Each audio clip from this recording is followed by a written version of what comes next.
Welcome back to Titan Vans. I'm Matt North, CEO and founder, and today we're showcasing a brand new custom build. This is a Mercedes Sprinter 144 chassis.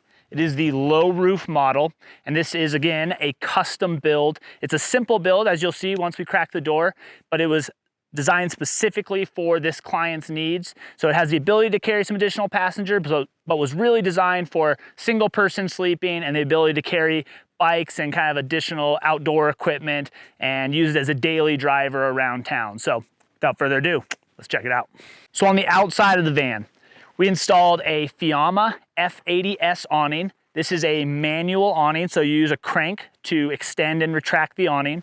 It requires the support legs, which can either be connected into the van on these clips that we install, or you can extend the awning fully and then bring the legs down onto the ground and actually stake them into the ground. And this will come out about 8 feet when fully deployed. We also changed out the wheels and tires on this van. So this has some Method 16-inch rims and some BFG TKO tires. For the windows on the outside, we have a CR Lawrence. This is the FW625R model, so it's an awning style window. So these are operable sections. These will tilt out so they can be opened during the rain, and they have built-in screens to keep the bugs out when these guys are open. On the rear of the van here, we have some motion windows. So these are half slider windows. So these are not the awning styles, and these were requested by the client. And so just half of this window will slide open for ventilation purposes. And it does have the built-in screens as well there. On top of the van, again, this is a really simple custom build. So we really slimmed it down and customized it specifically for this client's needs. On top, there is no solar on this van. It just has a single max air fan for ventilation. And to recharge the batteries, we have the alternator. So it's connected directly to the engine.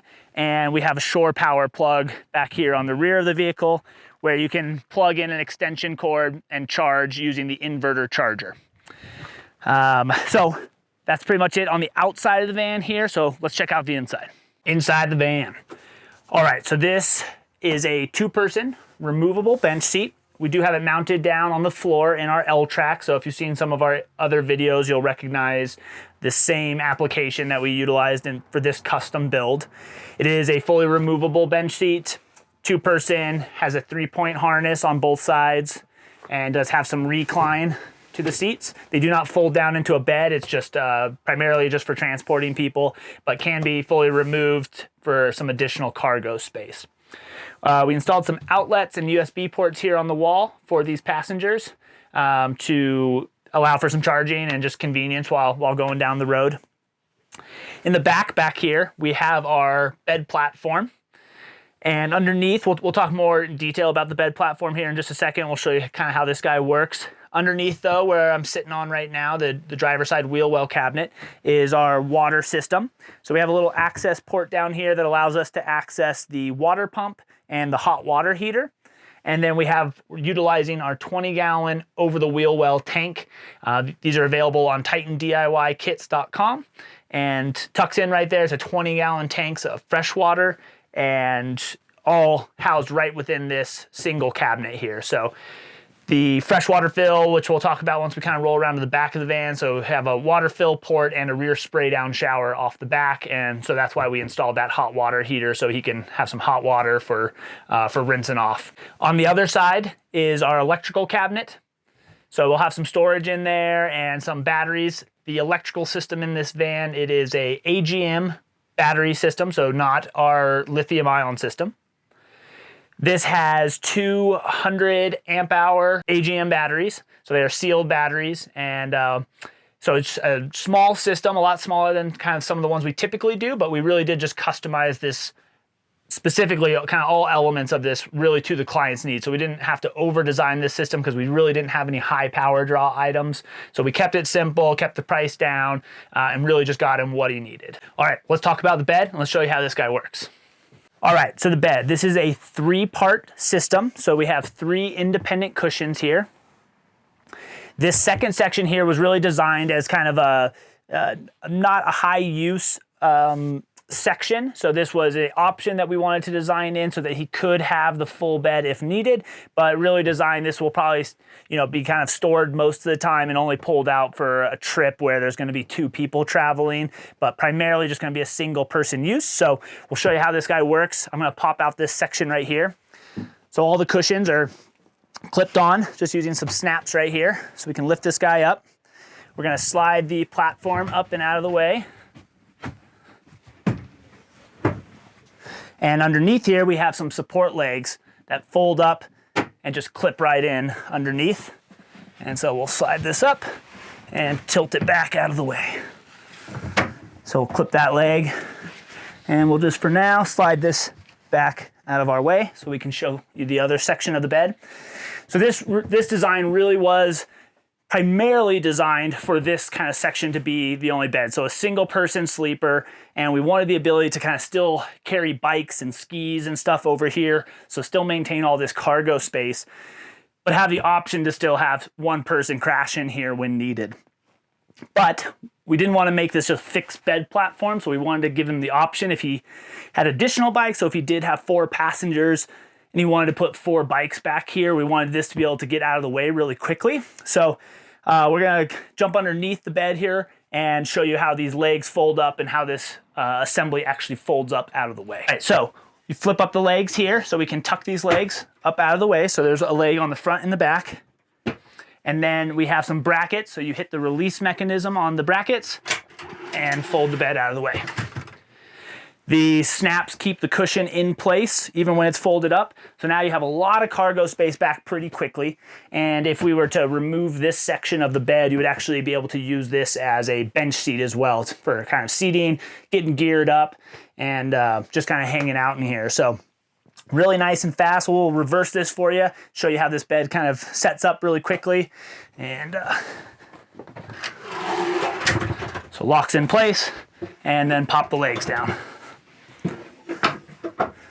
Cushions are all set. You're ready to go set up for the night, or even just leave it in this kind of setup while you're traveling.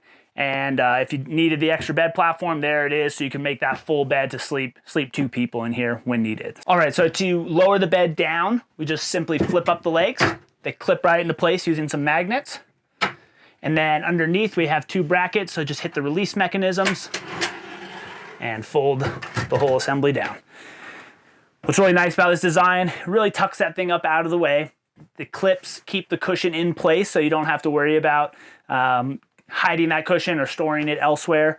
And then when it is down, you can utilize this top cushion as a little bench seat, so you can use it for getting geared up or hanging out, and just fast to flip back and forth between that single sleeper and a dish, or for more cargo space. All right, so we popped that second platform section out just to showcase a little bit more of the van here.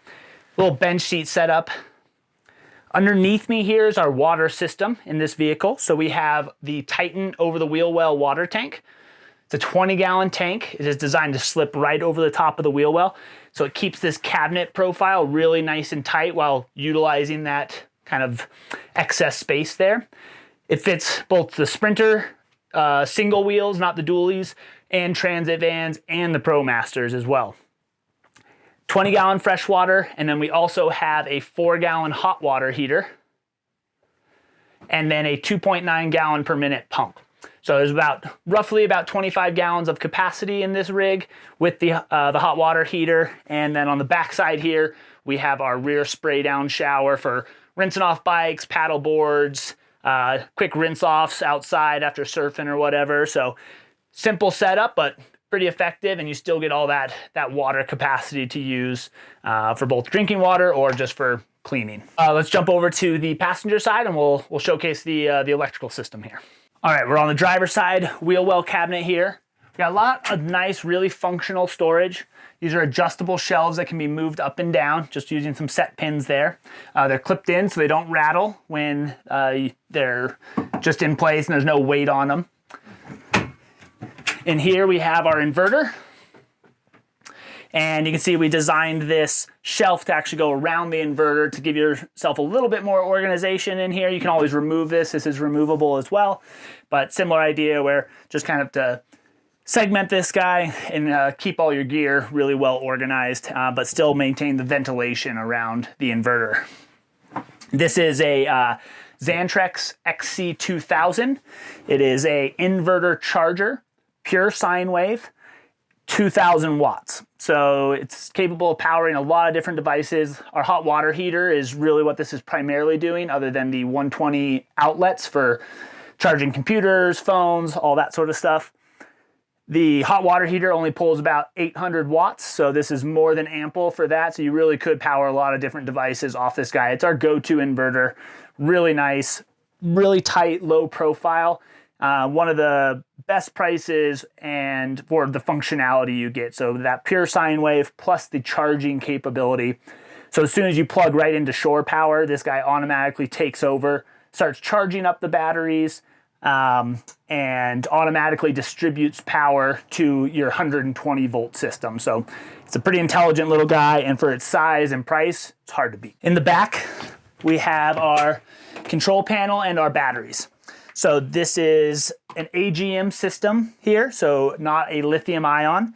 It's a little simpler system. So these are 6 volt, 240 amp hour batteries. So we wired these in series. So that means we have a 12 volt, 240 amp hour system. They are sealed batteries, so that's why we have them mounted on their side here. So we tried to keep this cabinet as tight as possible. And then we just have our standard kind of electrical components up above. So our 12 volt DC fuse block, our battery disconnect switch, and then our large fuses here for the inverter and for the alternator charging. What's nice about AGM batteries, they are a lot heavier and they are not as energy dense as lithium ion, but their cost is quite a bit less and they are less susceptible to cold. So they don't really mind getting cold. You can charge and discharge them at pretty low temperatures. AGM, or it's really a lead acid battery, is what you have in your vehicle at home. So, you know, even in those negative temps, your car will fire right up off that battery. Really their kind of biggest detractor is just the size and the fact that and the weight of them relative to a lithium ion battery. They also don't last quite as long. So lithium ions will last anywhere from 4 to 6 times the amount of cycle life of an AGM. But in a system like this where we really don't have a lot of energy draw, we're not going to be cycling through these batteries very often. This is a great battery choice to keep that price down and still have all the functionality that you need to power this system up. Lastly, let's check out the control panel up here. This is kind of the brains of the system that allows you to interact with it. Up top here, we have our inverter control. So this is how we turn our inverter off and on. Here we have our breaker panel. So once we turn our inverter on, you can see it's powering up right now. We can now send power to whatever appliance we want. So here we have our aft cabin outlets, our forward cabin outlets, and our water heater.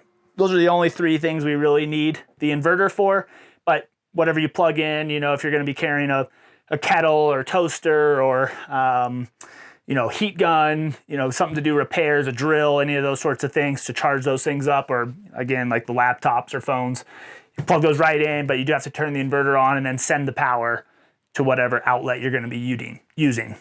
This is a battery monitoring system. So this gives us real-time information about how much power is in our system.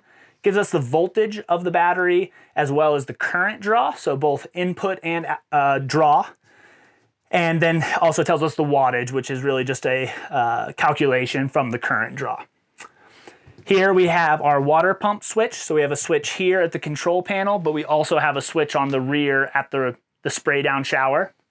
And this other button here is our tank heater pad. So we have a heating pad on the freshwater tank, which allows us to, this just will allow us to turn that heating pad off and on. The heating pad has a built-in temperature sensor as well, so it will not kick on, even if this is turned on, unless that temperature gets cold enough for it to actually start producing heat. That was to put in there with this, you know, very simple plumbing. All the plumbing is housed in this cabinet. We wanted this client to be able to push into those winter months, a lot of ski trips and stuff. So we wanted to keep all of the systems really simple in the cabinet with that heating to allow him to push into those winter months. But it does require running the heater as well. So also equipped underneath the passenger seat is a Webasto heater. And this is the 2000 STC model, so it's the smallest heater that Webasto makes, but it's ample, especially for this low roof van. So we'll use that 2000 STC in the 144 high roof, so a Sprinter 144 high roof, or even a 148 Transit. But in a low roof especially, that thing's gonna produce plenty of heat and keep this client super cozy, even in those cold temps. The last thing here is just a remote for the fan. The fan's mounted up front, so when you pop these windows open and get the fan going, it's gonna create a nice kind of cross breeze through the van to keep it nice and cool in here during those summer months. And the awning as well will really help to keep a lot of that solar gain directly off the van. So you wanna orient, if you're out in the desert, climbing Indian Creek or wherever, set that van up with that awning facing south and get it deployed, and you'll keep so much of that sun off the side of the van and keep those temperatures way down. So that pretty much wraps it up for this custom build. We really appreciate the support, so hit that subscribe and like button and leave us a comment. Let us know if you want some additional information on any of the products or some additional details about this build. We do put some additional information up on our website at titanvans.com, so check that out as well. We'll continue to put out some good videos, so keep an eye out, and thanks for watching.